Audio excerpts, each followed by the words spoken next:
Hey everyone, today we're talking about division. Now I appeal to you, brothers and sisters, by the name of our Lord Jesus Christ, that all of you be in agreement, that there be no divisions among you, but that you be knit together in the same mind and the same purpose. For it's been made clear to me by Chloe's people that there are quarrels among you, brothers and sisters. What I mean is that each of you says, I belong to Paul, or I belong to Apollos, or I belong to Cephas, or I belong to Christ. Has Christ been divided? Was Paul crucified for you? Were you baptized in the name of Paul? Christ did not send me to baptize, but to proclaim the gospel, and not with eloquent wisdom, so that the cross of Christ might not be emptied of its power. One of the things I like about 1 Corinthians is it's very evenly organized by topics. And so the first topic Paul's going to address is division. And so his goal is that there be full agreement, no division, right? Easy. We can all do that. Just if Paul thought Corinth was bad, I hate to hear what he would say about the rest of Christian history and where we are today. Now, as we're going to see, there's a lot of issues that they are divided on, things like sexuality and worship.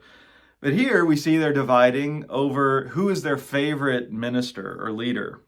You know, Paul did not have the assumed authority that we may grant him now. And, it's true that naturally we may be drawn to certain leaders because of personality or similarities or things like that. But it seems like they're choosing sides and kind of taking a stand against one another. Of course, today we just swap out the names, right? I am of Luther. I am of Calvin. Well, I'm just a Christian. And that's what we would say, even and just deny our history. I've struggled, and it's kind of funny. Sometimes people talk about the Church of Chris when I'm trying to do things my way, and I don't need followers, even if sometimes that does make me feel special. Even saying, well, let's just follow Jesus, it kind of misses the point.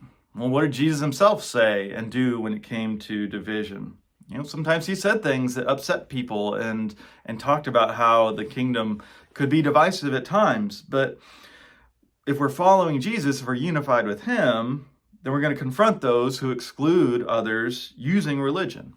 We need to see the difference in revealing divisions or revealing differences and problems and actually creating division like Paul's talking about here. Confrontation isn't the same as being divisive. It may end up doing that, but if that's not the purpose, if it's meant to bring together, the result can go either way.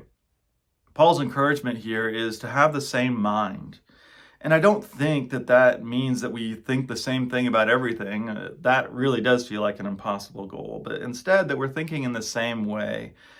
And as we're going to see him go on to explain, we're unified around the cross and the resurrection, around Christ-like love. And we acknowledge there might be slightly different interpretations of what that might look like in this moment.